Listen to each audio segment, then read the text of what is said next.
MSNBC, CNN completely embarrassed themselves because they can't manage to call Hamas a terrorist group, but they call that name plenty of times to Jim Jordan.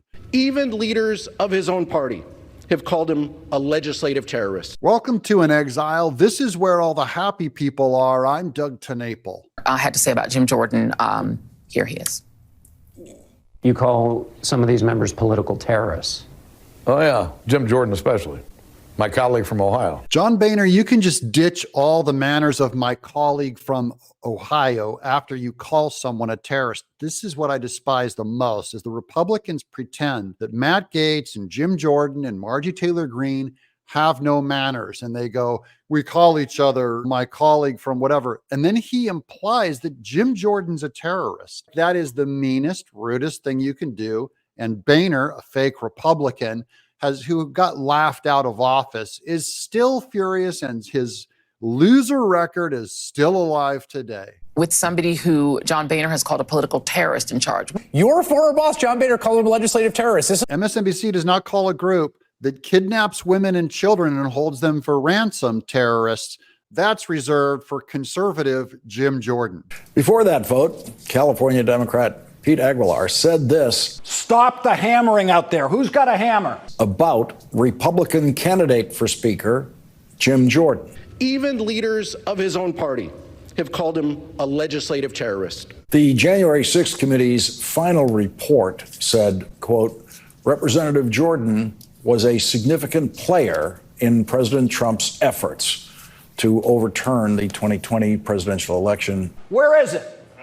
Where's the hammer? Well, there's a reason that Boehner called him a legislative terrorist. Well, it's entirely possible that by the time this video is published, we have a Speaker of the House who I believe still is going to be Jim Jordan, and I'll keep you guys posted. But just so you know, this is where the votes are. The first vote round, Jim Jordan got to 200, with Democrats putting Hakeem Jeffries to 12.